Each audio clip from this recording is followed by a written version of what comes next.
We good now? We good. What it do, what it do, what it do, good people. Coming to you live from Tez TV. I told you we was bringing back the Godfather, y'all. I told you, Baltimore. Come on, man. Stand up.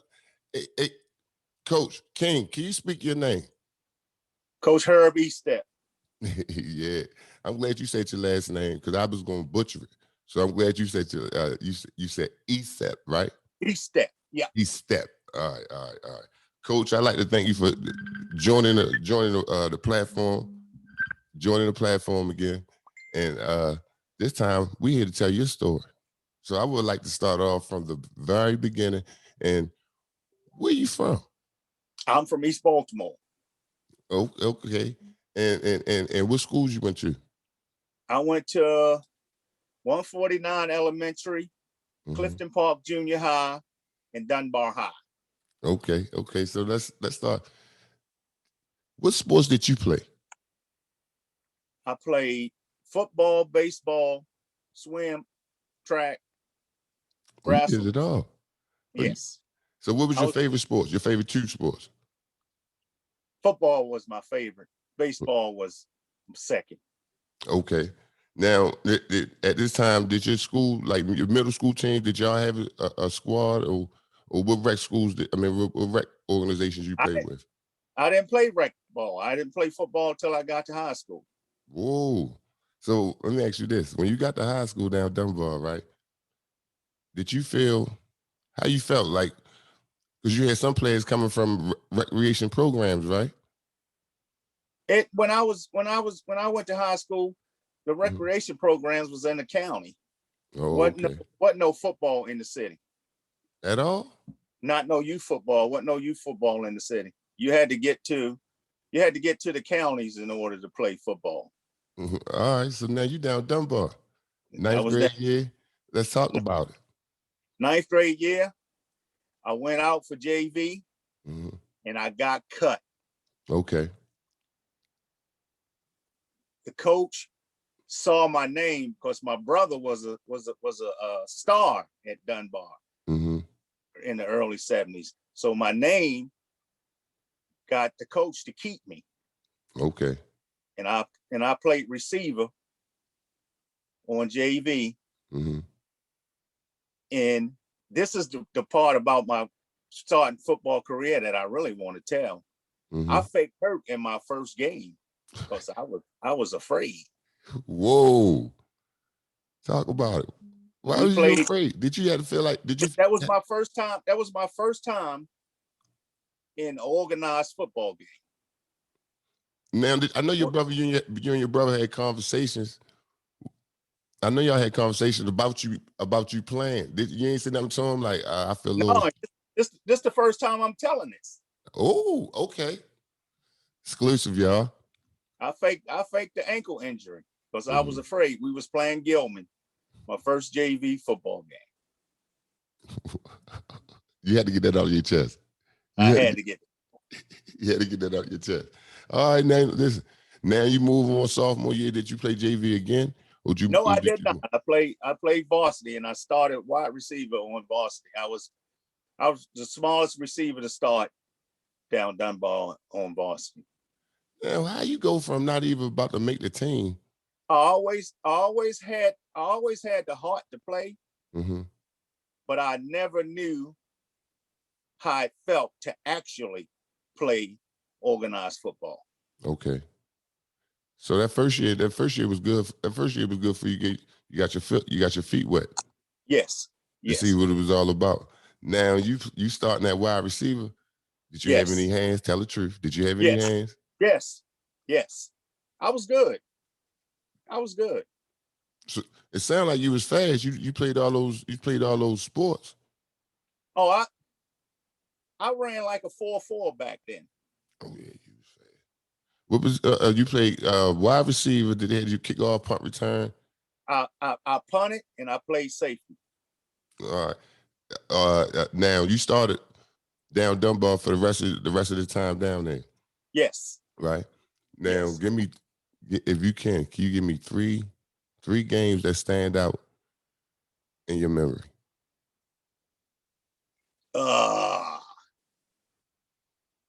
Mervo, Mm-hmm. 76. That's when I scored my first touchdown. See, I was more of a possession receiver than, because we had Larry Rollins and Calvin Maddox. Okay. Now I read about Calvin Maddox. Yeah. I read about Calvin Maddox. Mervo again in Curley High School. Okay. Now Mervo was tough at this time. At this time, right? Yes. No, they were okay. They was okay. They was okay. Okay. Okay. Now, after Dunbar, did you consider playing college ball? No.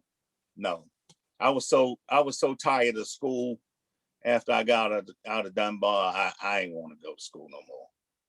All right. I feel that. I definitely feel that. I understand that.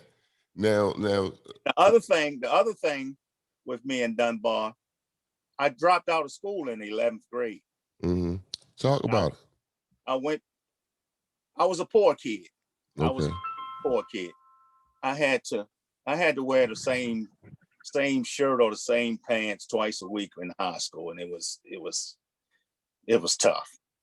So I dropped out in the 11th grade, and then I went back a year later, and I was 20 years old when I walked across the stage.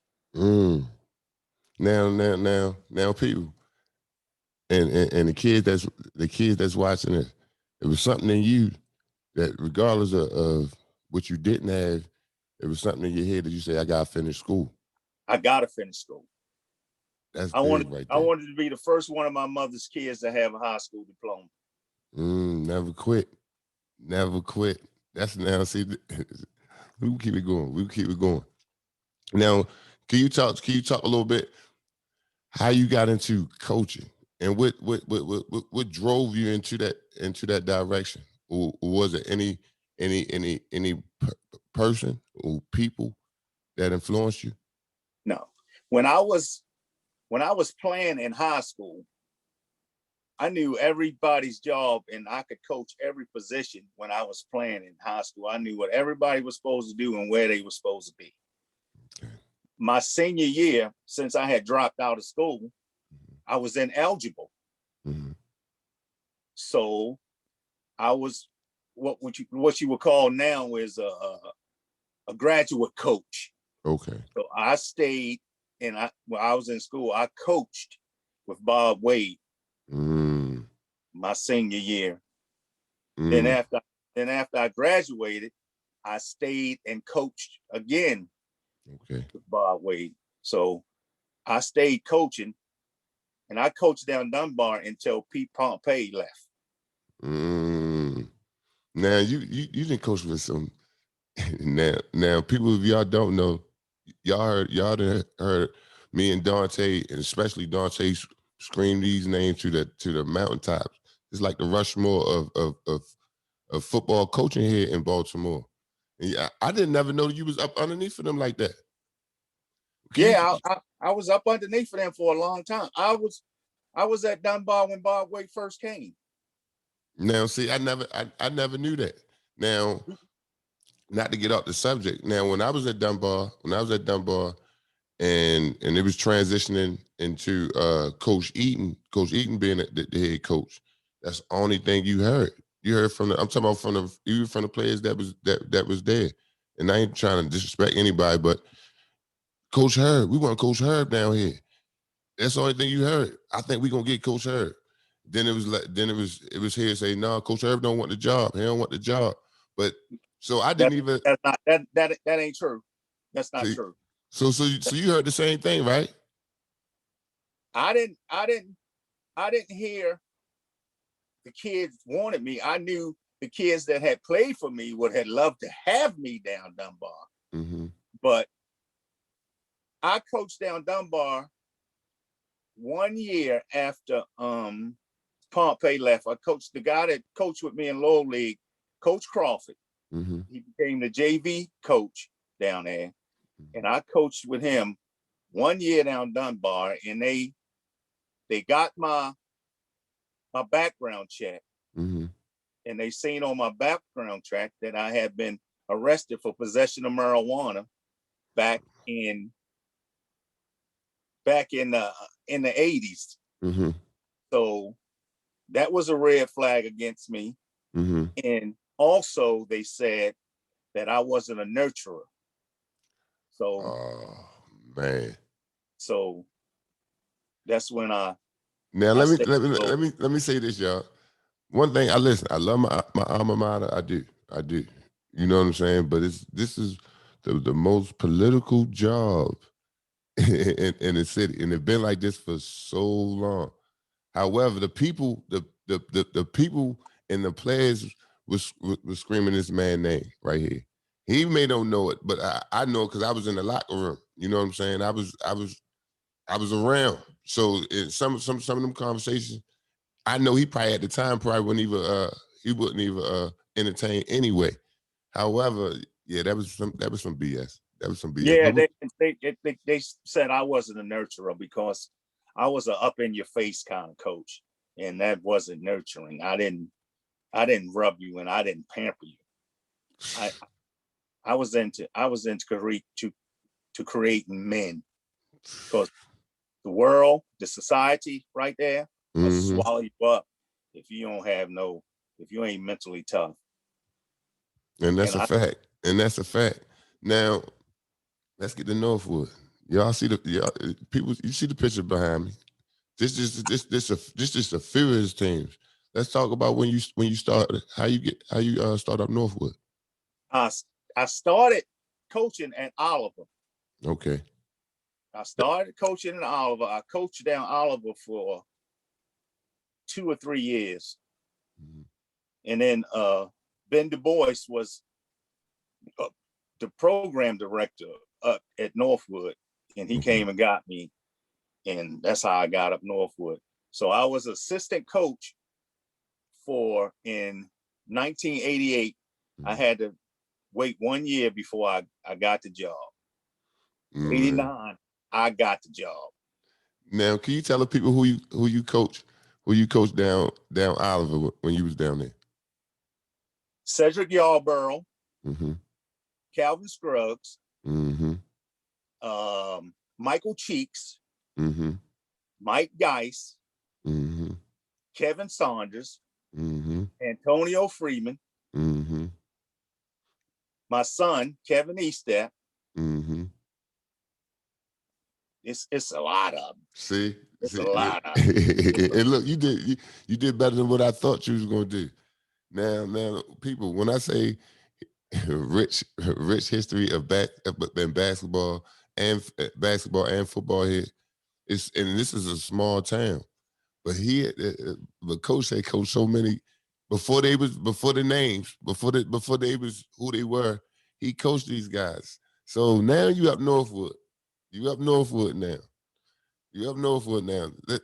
If you can remember your first year, how did that go?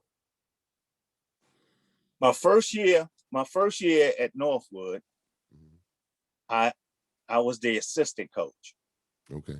So by me being the assistant, they made me the defense coach. So I just took the back seat and I rolled it out. Okay. But my defense was so physical. It was so physical. So we was in the county with Falstons and Edgemeres, and we just beat them up. It wasn't about points to me because I had that chip on my shoulder as a kid that they came in town and got the best players and took them to the county because they wanted to wear the uniforms, and it was bike helmets back then.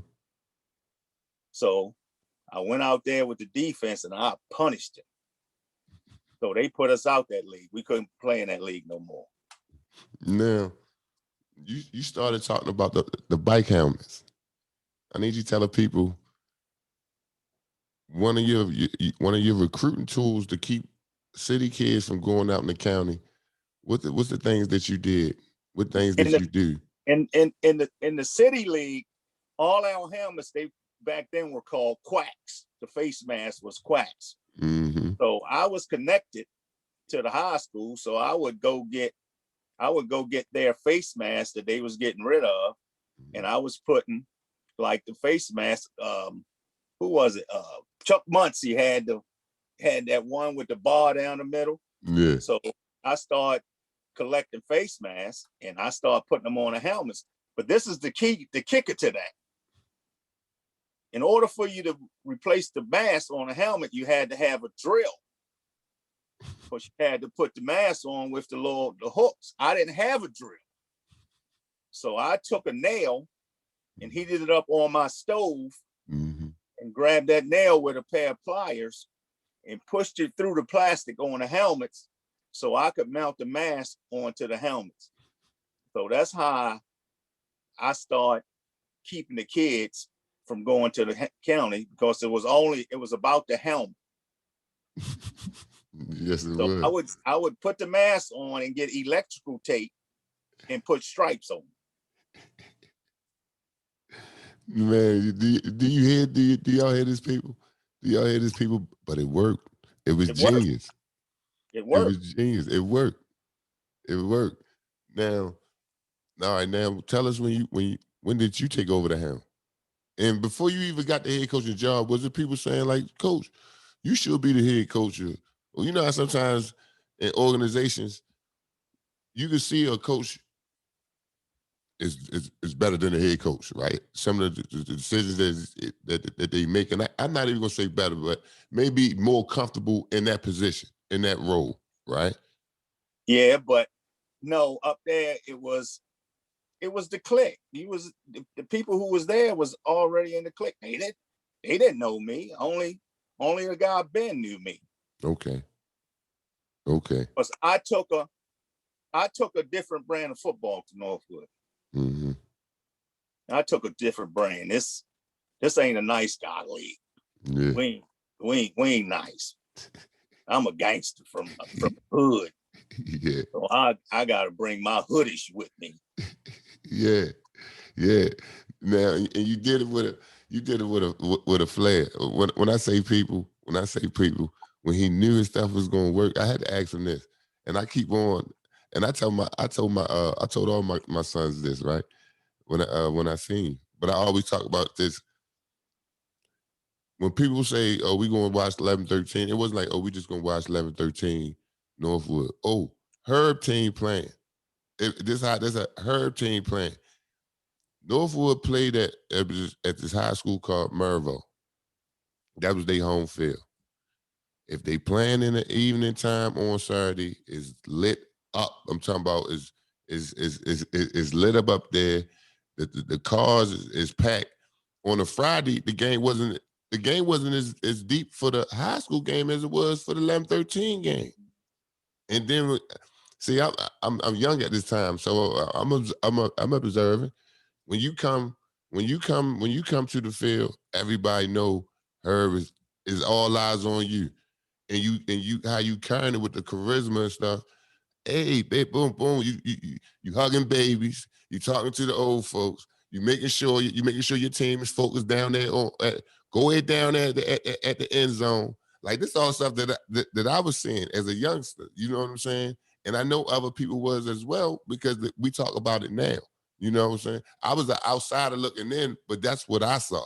You know, so and I'm gonna get to the part. About the plays and how you when you call plays and a confidence in that. But let's get back to your first year as the head coach. The first year, I did everything by myself. I was there by myself, and then people was coming to me wanting to know if I need help, and I didn't turn down help. If you wanted to come on, then you come on. Mm-hmm. And then I built my staff that way. Okay. I wasn't really surrounded by football minds. Okay. I really didn't take football minds. Okay. I took people that wanted to be a part. Mm-hmm. Because my kids weren't confused. My kids knew who the boss was. They Mm-hmm. weren't confused at all. Right. So everything we did We did it my way. Offense, defense, special teams, whatever we did it my way. Mm-hmm. Now, did y'all win your first year? Absolutely. Absolutely. Do you remember the year? Because I don't want to go too far when y'all went to 1995 when y'all went to Orlando. No, that's late.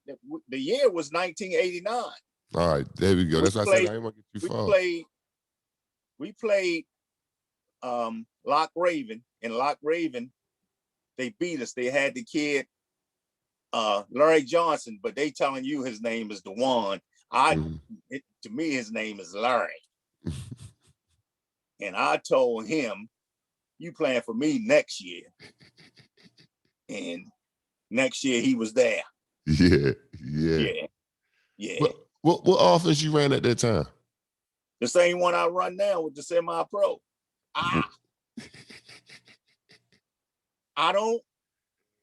My era wasn't a spread era. I can't teach you the spread because I don't know the spread. Okay. I only can teach you what I know. See, and what I know, I own. It's mine. It ain't Tez. I didn't get this from Tez. I own the things that I do. I can teach you what I do. I can't teach you spread because I wasn't in spread. Mm-hmm. I can't teach you hand placement blocking because I wasn't in hand placement blocking. I can teach you chicken wing blocking. Okay. Now, so some would say, all right, now this is a passing league. Everybody airing it out right now.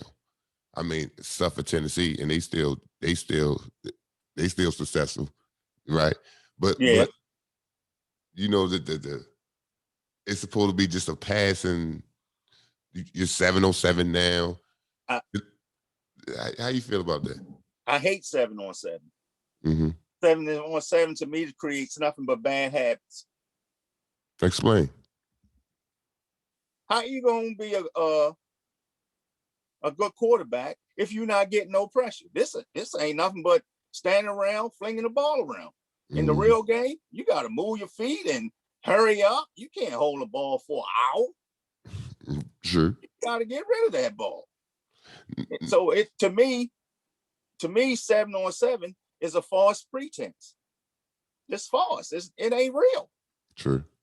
It ain't real. The rules have changed, but you know what? We gonna get to that.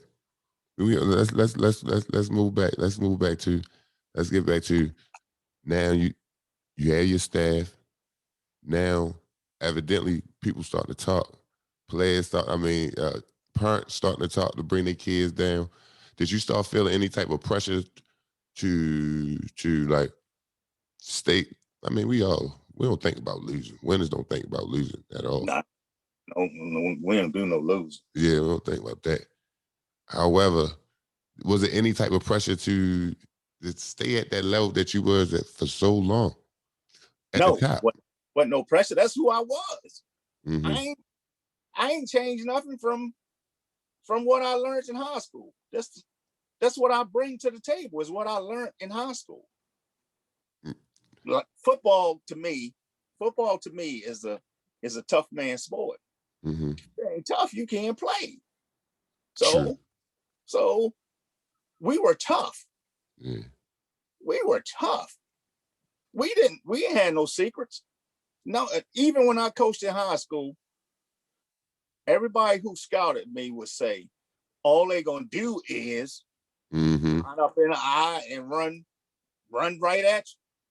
All I did was lined up in the eye and ran right at you.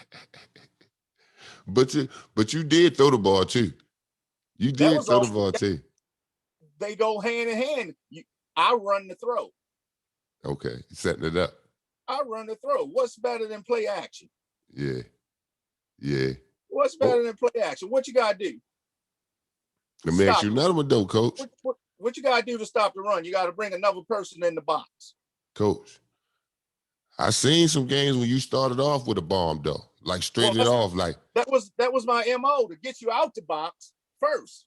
I want you out the box first, and now I can run right at you, and We only Was a blocked little bit of 7. that. Was a little bit of that. You try and check their chin off the break, like you want to see what they like. Because if you catch the bomb, if you catch it as a touchdown, you got the players looking at each other like, hold up, and the coach looking like, no, he didn't. This is just out the first play of the game. Yes, I did, because I did it every game. I did it every game. It wasn't this week I'm doing something different. That's what I did every game. They knew it was coming. What organization? I remember when Lador came, when Lador, when they joined the league. However, before Lador, right? Let's back it up. Mm-hmm. What was y'all rival teams? What was y'all rival games? I know Lot Raven was one, because you used to hear about that for a whole week leading up to that game. Woodlawn. Rosedale. That's about it. Wasn't nobody else, nothing else. No. Yeah. That was about it. Now those games, since y'all knew each other, as far as coaching patterns, was there anything like, oh, we going at it, like a chess? You know, sometimes some games be a chess moves. No. Listen, I never went and scouted anybody. I never went to see anybody else play. Yeah. I always felt like if I dotted my I's and crossed my T's, I don't care what the hell they do. Mm-hmm. I don't care. If you don't beat me by halftime, you can't beat me. You gotta beat me by halftime, else you can't beat me. And you can't beat me with 12 points. You can't beat me with 14 points. You gotta put it up. Now at this time, what was the first? Did you take any of those teams down to Florida, or did y'all go and play any Virginia teams? And what I mean by that, a football state type teams. You know what I'm saying? Yeah. Yes. So it's like, what was different in those games, or did you prepare different, or did you let's talk about them. Nope, didn't prepare different. I did my homework. We went to Winston-Salem, and we played a team that we knew were old. Mm-hmm. We knew they was older than we were. Mm-hmm. I didn't feed into it. Okay. We're gonna play football. Okay. All the Northwood teams went. Everybody got their ass whipped. Mm-hmm. Here come the final. Mm-hmm. We banged the shit out of them old. We banged them old guys. I think the score might have been 6-6. But we weren't supposed to compete at all because they were old. Man, that's crazy. Now, what was your first year that you went down to Florida? Florida, I remember Channel 2 when y'all won a joint. I forget what year that y'all won it, but the Channel 2, y'all coming back, y'all getting off the plane, and they videotaping y'all. I felt like y'all was a rock star team at that time. And that was 95, and we didn't win. We came in third. Mm-hmm. We flew because all the other times we didn't fly. That's when I learned how to travel. Okay. What you mean by that? Talk to that. Talk to a upcoming coach about that. You learning how to travel. What you mean by that? Because the first year we went, we flew, and we thought that was the way to go. But mm-hmm. The airport was so much work. Everybody got a football bag and a suitcase, and mm-hmm. all that was work. Okay. That was work. Then when you get to Florida, when you get off the plane, you got to get transportation to and from wherever you want to go. You got to get transportation. Yeah. So the next times we went, we took a bus down. Mm-hmm. The bus was our limo. The bus moved when I say move. So we ain't have to deal with all that jumping on vans and trying to find a transportation, but we took our own transportation, so that made it much, much easier. Now, can you talk to the people about sometimes the funding and taking trips like that out of town, getting the kids out of town?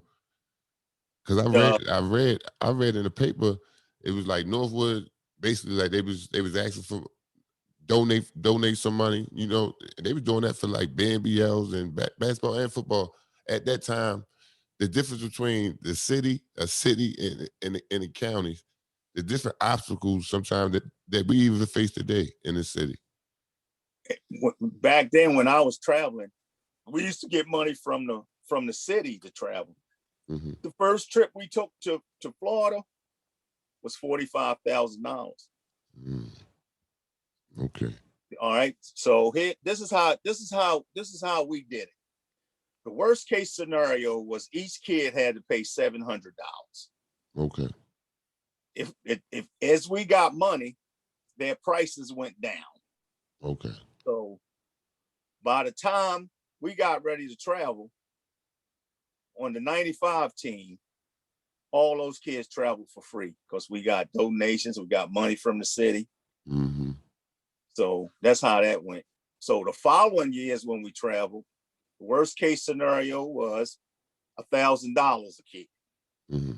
By the time we got finished hustling, each kid had to pay $200 to go to Disney for a week. And that's not bad at all. At all. No.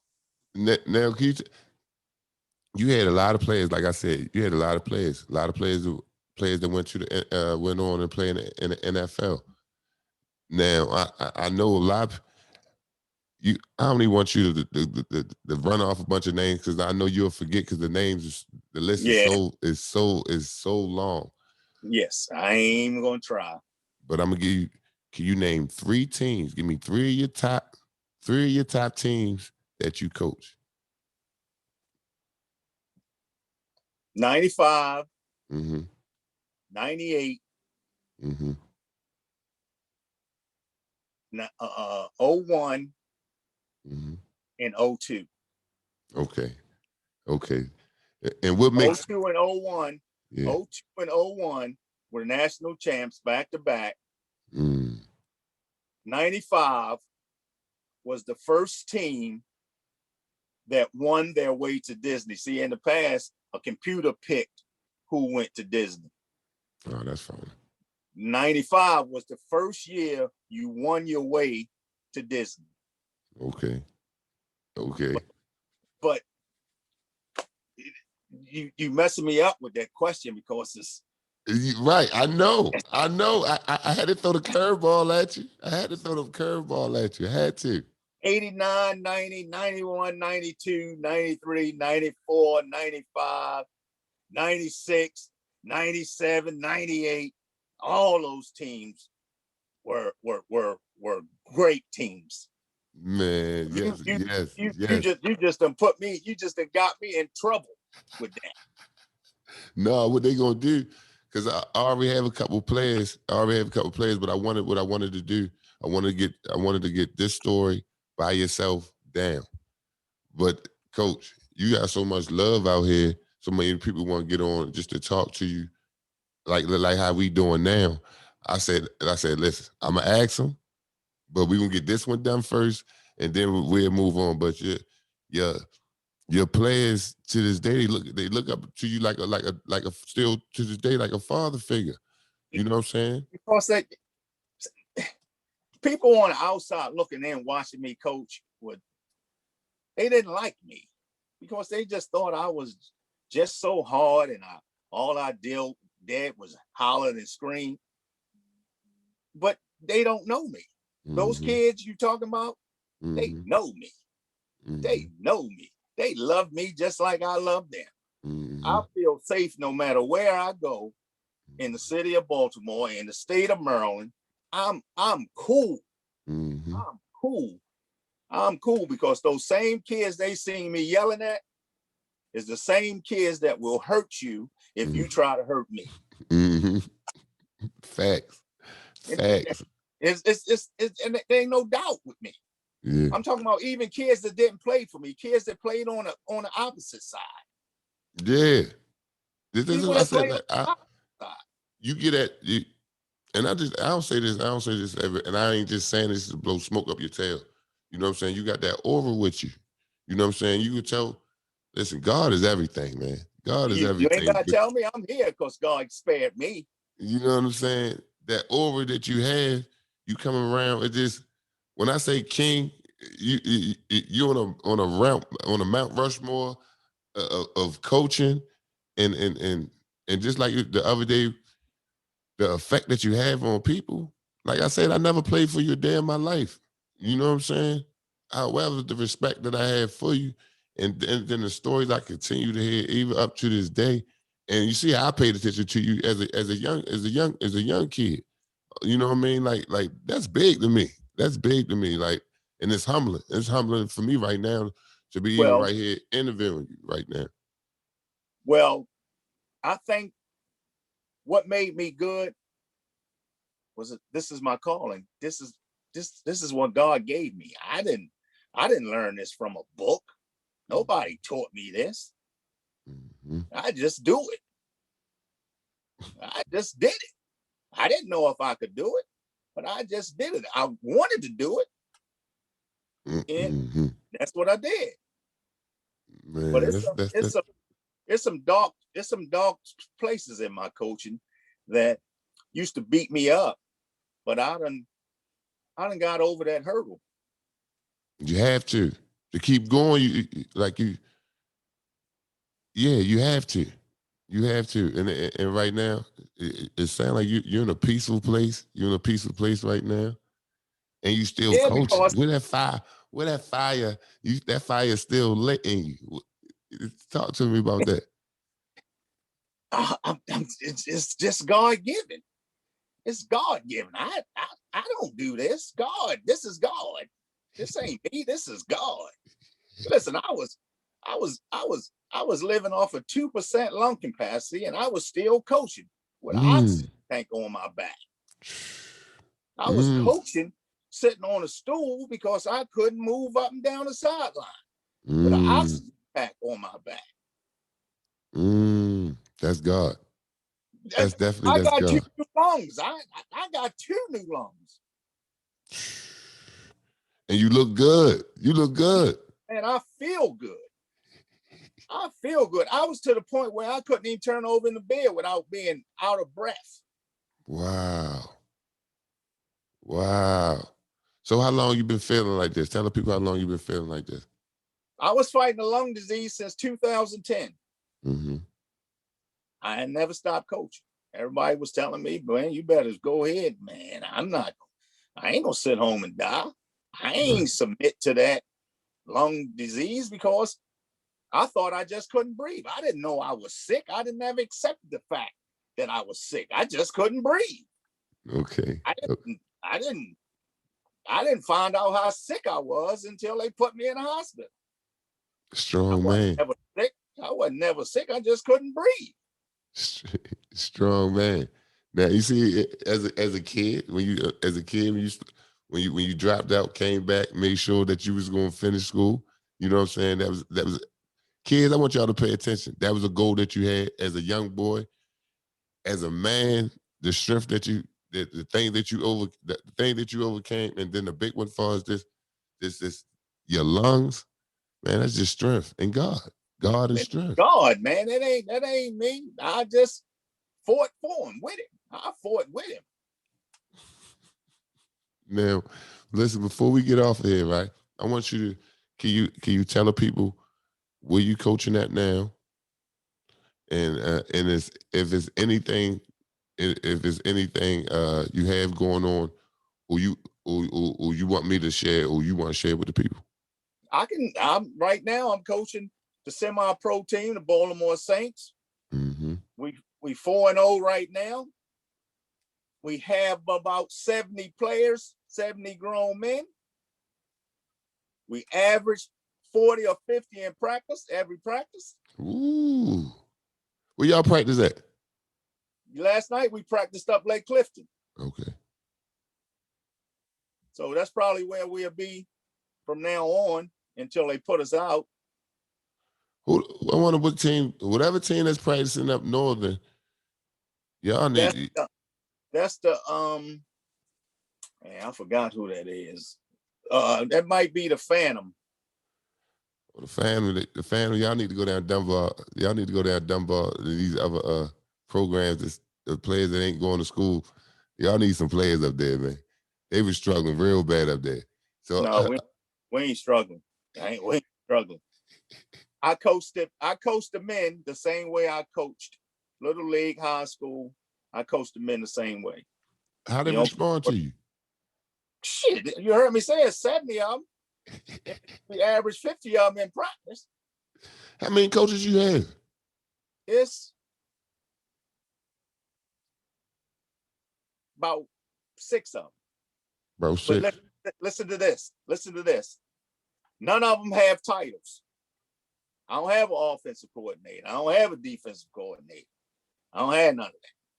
So how y'all don't get confused? It's game time. So I know y'all just ain't out there just you a coach. Shouting out playing. Your title is coach. That's all your title is, coach. Can you talk to us a little bit about the Baltimore Saints? How long you been with that organization? We won the Nationals in 10. Mm-hmm. And they've been around since about 8. And I coached them. Wow. Since 8, off and on. Okay. And I got healthy, and now I'm back. Because when I wasn't 1,000%, I had to eliminate something. Okay. I couldn't do all that running around. But right now, I'm doing all I can do. Look, I know you, and giving 110%. Now, what programs, what teams in that league is good? What's your rival teams in that league? If they are, you know what? I don't know none of the teams. I don't know nothing about none of the teams in that league. I don't give a shit about them. I don't know nothing about them. I don't know. I go week by week. Wherever we go on that week, that's where I'm going. I don't look at no film. I don't look at none of that stuff. Now you say y'all don't play at home this weekend, but the following weekend y'all play at home. Next week we playing home. And all right, can you let me know? Because I'm trying to come out and watch the game. Yeah, yeah. So just I want to let me know, and I'll let y'all know. The people that want to come to the game. So listen, we about to wrap this thing up. No, I got one part I gotta get off my chest. Go ahead. I gotta get up. I've been coaching for a long time. Mm-hmm. I fed Dunbar for a long time. Talk about it. I fed him for a long time. My alma mater, I love it to death. Mm-hmm. My alma mater would take everything I had. They would take my players. They would take my coaches. Talk to them. But they wouldn't take me. Talk to them. That used to bug me for a long time. And still to stay with that, all the years that Dunbar won, I felt like I was the reason why they won. Anytime you can start freshmen and sophomores, then I felt like you were on top, and Dunbar was. This goes back to, I've been feeding them since Bob Wade, Pete Pompey, Stan Mitchell. Now, Coach Stan, and he won state championships he won 2 state championships. Listen. The only players that I can think of that I didn't give them were Tavon, Jonathan. All the others, I think I gave them. Facts. It ain't no think. It's not no think to it. This is a true statement that he's saying. This ain't no think. And your players gonna come out there and they gonna vouch for it. They gonna stamp it too. So it's not no think. That's a fact, y'all. That's a fact. That's in black and white. You know what I'm saying? This ain't no hearsay. It's a fact. I'm glad you shared that too. It bugged me for a long time. Mm-hmm. And I always felt like I was Dunbar, but I was in the closet. I feel like it's time for me to come out the closet. Mm-hmm. Talk to him. I truly believe that deep down in my gut, because for years that made me sick. And I understand that. If you think about it, that is what happened. It ain't no. That is what happened. Even, and I'm gonna tell y'all this: football games. Even when you used to come to the football games, you'll come and watch some of the Dunbar football games. You got a bunch of players, a bunch of parents, or just people that just want to be around Coach Herb, because everybody know what Coach Herb meant to that program. You know what I'm saying? Everybody. The city know, but just like he said, it's time for him to get recognized on a whole nother level with this thing. You know what I'm saying? Like when it was teams getting jackets, he's supposed to get a jacket too. When the teams getting rings, that's the way I feel. Yeah, when the teams getting rings, that's the way I feel. He should have some rings too. You know what I'm saying? So we should honor that. So alumni, we listen. It's TAS TV. We talking. We just ain't talking for nothing. So listen, we need to make that happen. That's the way I feel. And not only Dunbar, Lake. I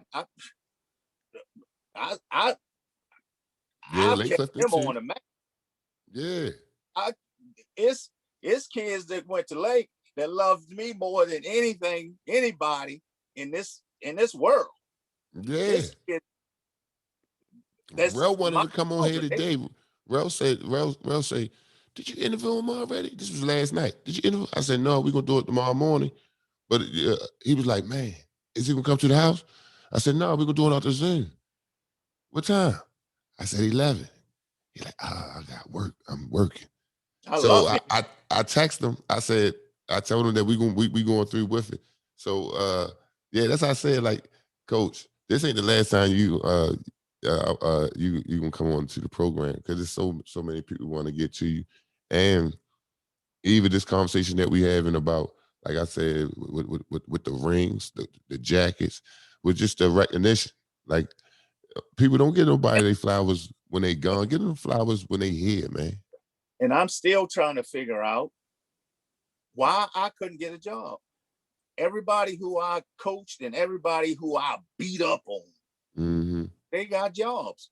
And I'm sitting back trying to figure out, what is it about me that, and I'm just saying, maybe they classified me as a hustler or something because of the way I carried myself, because of the way I dressed. But between you and I, the hustlers knew I was a good guy and wouldn't let me hustle. They wouldn't give me nothing.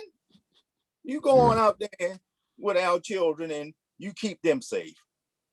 The hustlers wouldn't give me nothing. I never was a hustler.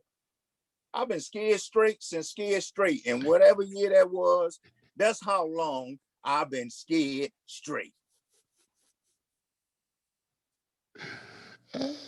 Oh man.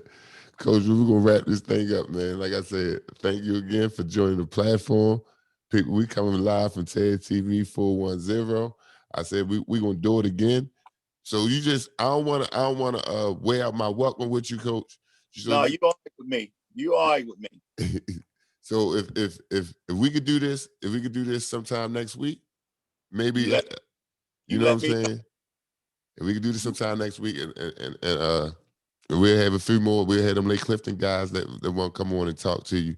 And yeah, we can do it that way. All right, well, let's do it. Let's do it. All right, y'all. Y'all heard it here first. Thank you, Coach. Love you. Love you more. Appreciate what you're doing and keep doing what you're doing, man. Thank you.